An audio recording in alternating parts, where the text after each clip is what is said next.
likely be given in tribute to me. What's up, guys? So this video is going to be Kevin Feige and Bob, the returning CEO, Bob's plan to fix the MCU. But if I recall correctly, wasn't it Bob who helped implement a lot of the woke stuff in the first place?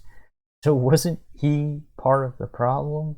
They didn't even, I don't know. They didn't even give the new guy a chance to try and fix anything. So now we got the dude who caused the mess in the first place returning to help Kevin Feige fix some stuff. Who knows?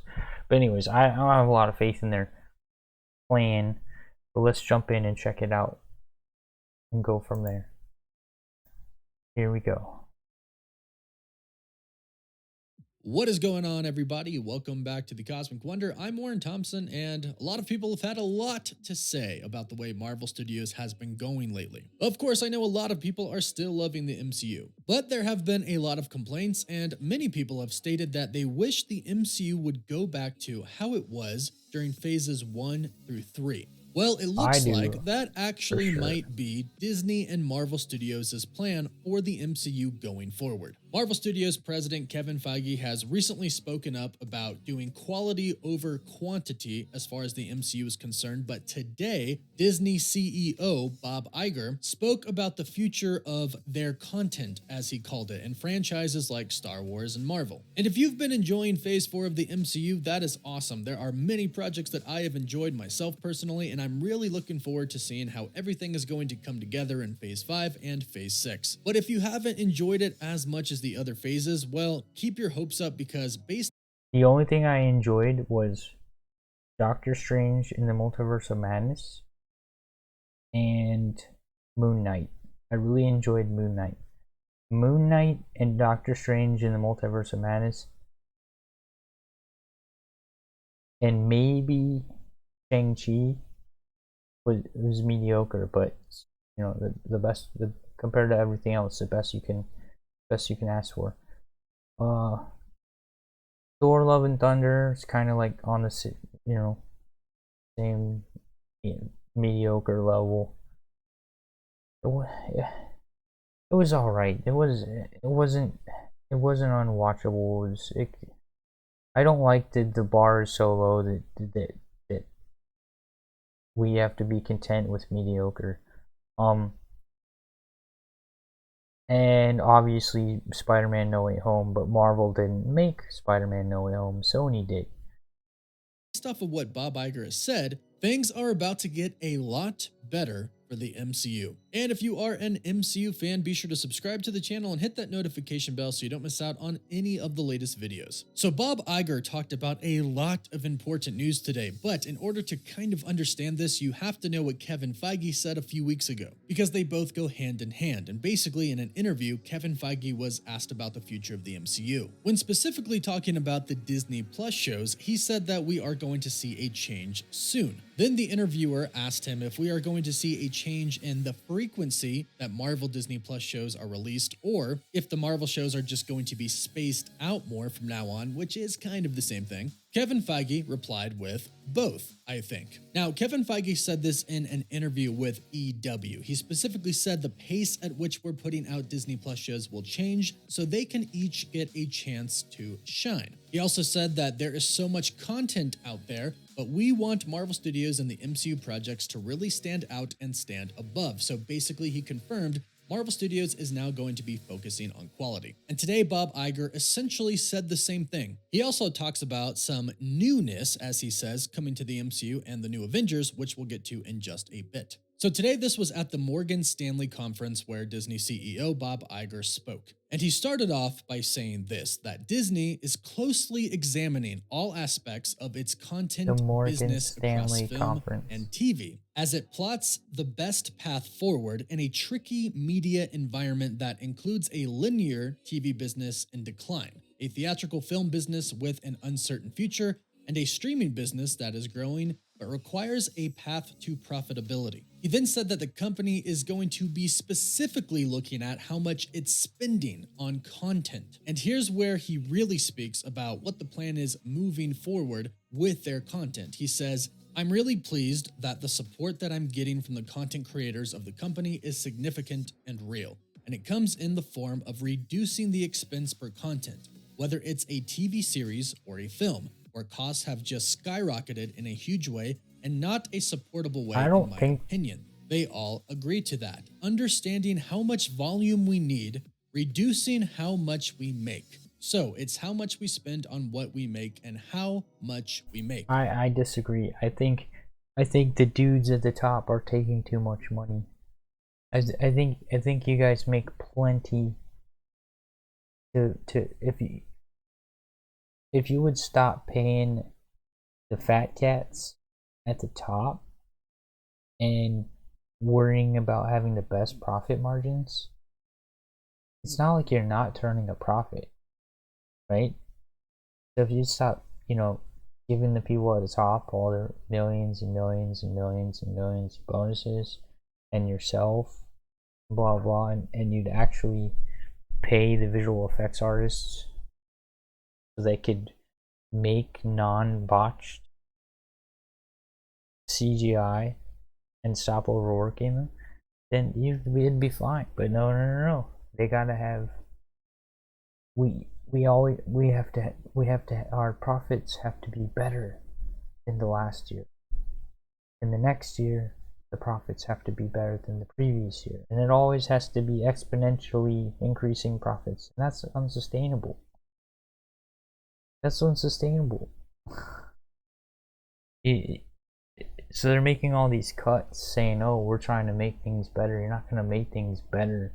They're just trying to make their balance sheets look better. They're just trying to make their profits look better on paper. But ultimately, it's going to increase in worse and worse movies. Where the CGI is going to get worse and worse and blah blah. It's going to all fall apart. It's a freaking house of cards. It's all a freaking house of cards. It's how about this? How about be like Costco and don't pay yourself exorbitant amounts and spread it out and quit spreading it thin. So right here, Bob Iger states that they're going to be reducing the content that they make. And he clarifies and goes on to say this again. He says, and as we look to reduce the content that we're creating for our own platforms, there probably are opportunities to license to third parties. But before you go on to worry about Marvel or Star Wars or something like Frozen being licensed to another platform, don't worry. He did add that the core franchises like Marvel, Star Wars, etc. are going to remain exclusive to Disney's owned platforms. But here's where he specifically started talking about Marvel and how they kind of had an issue lately with Phase 4. And Phase 5 specifically talking about the 69% drop in the box office that Ant-Man and the Wasp: Quantumania did, which broke a record for the newest low for Marvel Studios. So when specifically talking about the state of Marvel Studios and moving forward with it, he stated, what we have to look at Marvel is not necessarily the volume of Marvel storytelling, but how many times we go back to the well on certain characters. Sequels typically work well for us, but do you need a third or a fourth, for instance? Or is it time to turn to other characters? There's nothing in any way inherently off in terms of the Marvel brand. I think we just have to look at what characters and what stories we are mining. And here's where he gives us a tiny little No, I disagree. I don't think he's blaming. This dude is so off base. This is the returning CEO, and they got rid of him because he was the one that started implementing all the woke stuff in the first place, right?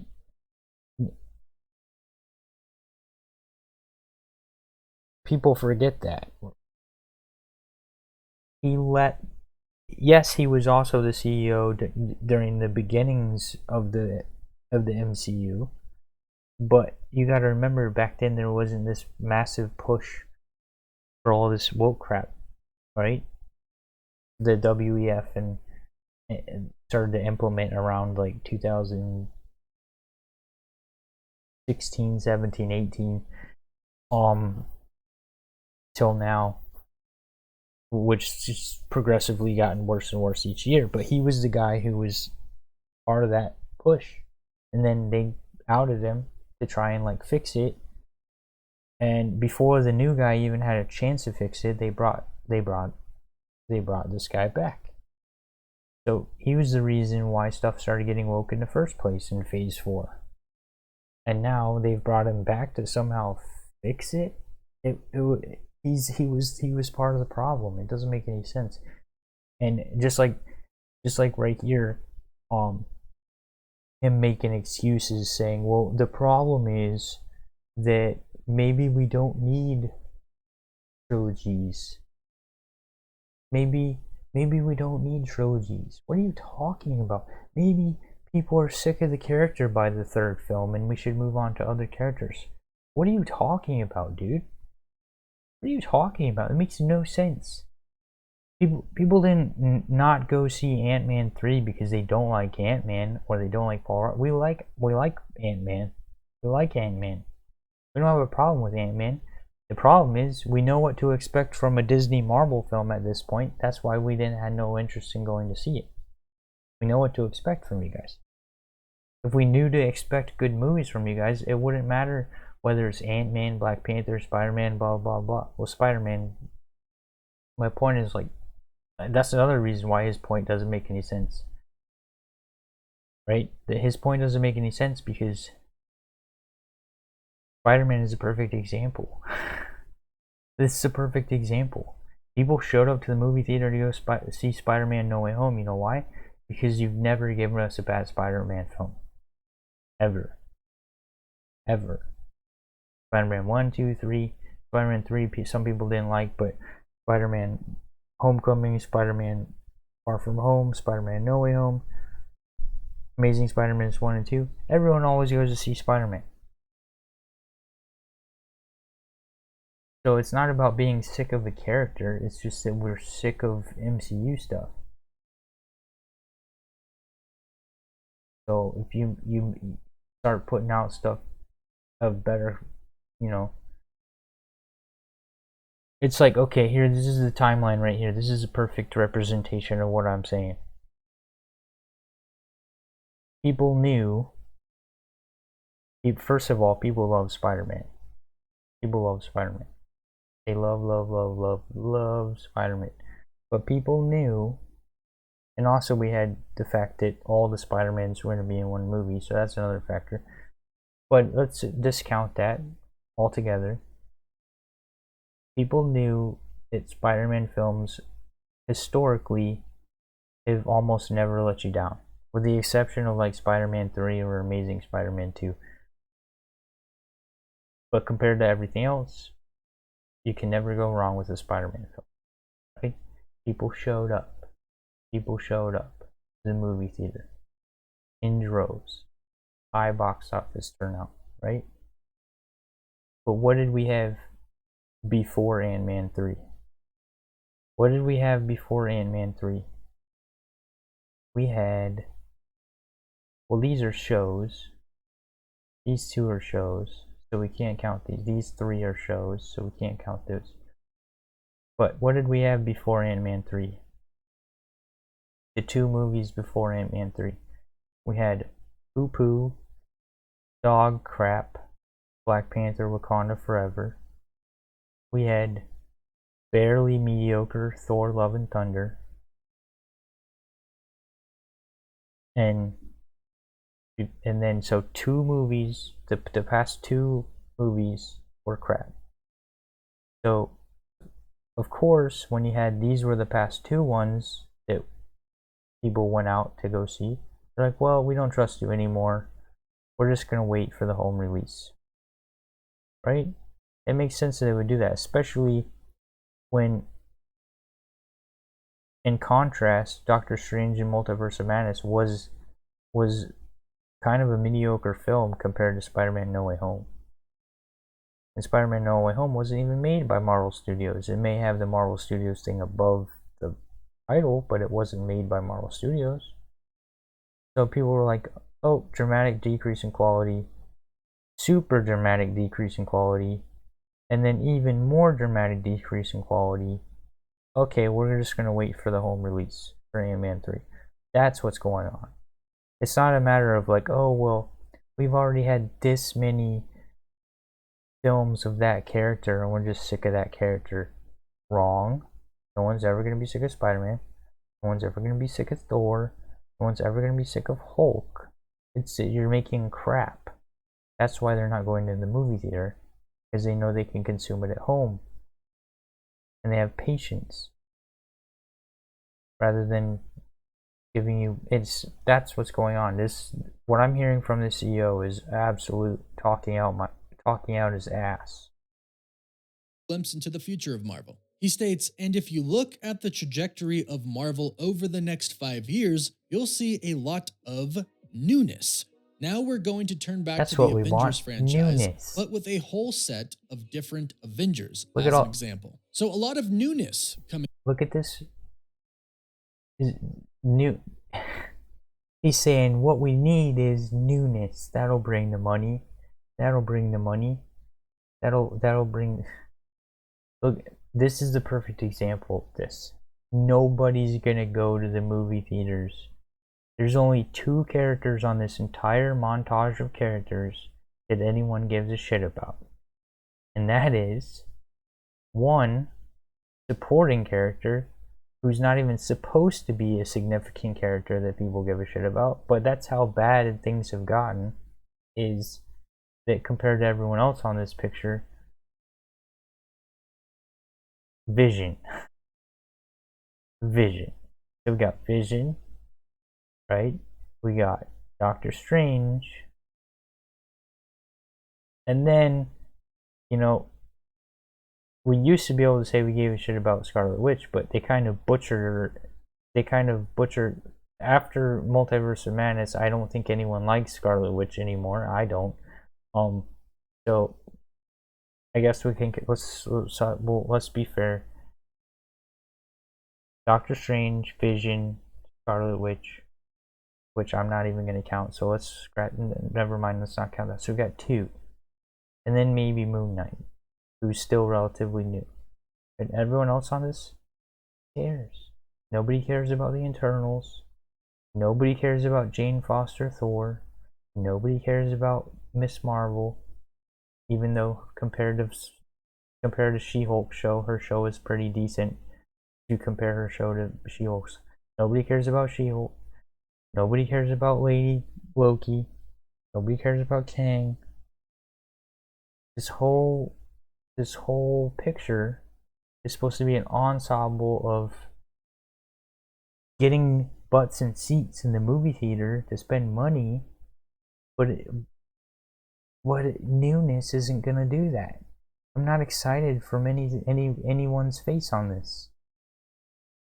Coming to the MCU pretty soon. I truly do think that Phase 5 is going to be different than Phase 4. And then jumping into Phase 6 and Phase 7, it's going to get really, really exciting, and I think that's where a lot of the newness comes in. Now, he did say we're going to see a whole new set of different Avengers, but we pretty much know almost everybody, I would say. I think what he is specifically talking about here is that this Avengers team is a lot different than the original Avengers team, which is totally true. But there are some important things that are happening that are going to change Marvel Studios. One is what we already talked about, what Bob Iger said and what Kevin Feige said. They are going to essentially reduce the content that they are creating. This gets clarified if we revisit what Kevin Feige said. They are going to produce less Disney Plus shows. Now, this could be good or bad depending on your view on how the MCU has done so far with the Disney Plus shows. Some have loved every show that's come out, some haven't really liked any, and some like some and some don't. I'm in the middle there. Some I really love, some I really didn't like, and some I'm okay with. So in my mind, if we can cut out those that just aren't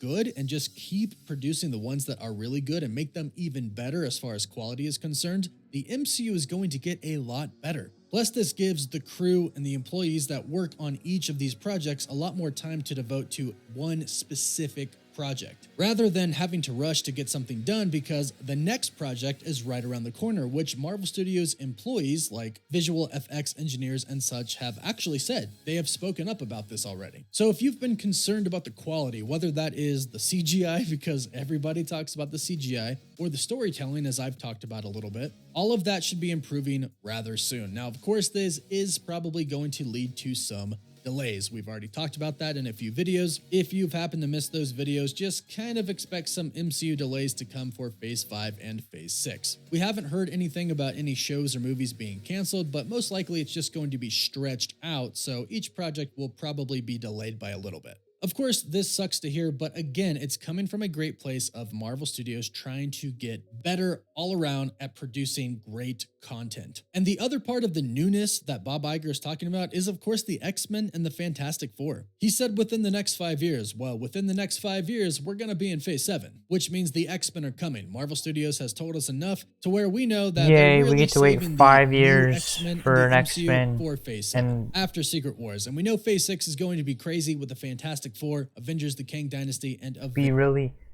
excited, guys, because in 5 years we're gonna give you a mediocre Fantastic Four and a mediocre X-Men. Remember how the last Fantastic Four turned out? Remember how the last X-Men movie turned out? Did you even see the last? Did you even see the last X-Men or the last Fantastic Four? Because I didn't. Because it looked terrible. Yeah, to clarify, the last X-Men movie was New Mutants, right?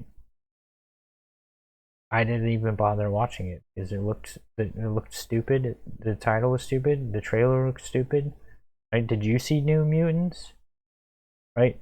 Obviously, I watched Dark Phoenix, the actual X-Men titled movie before that was X-Men Dark Phoenix, which wasn't terrible.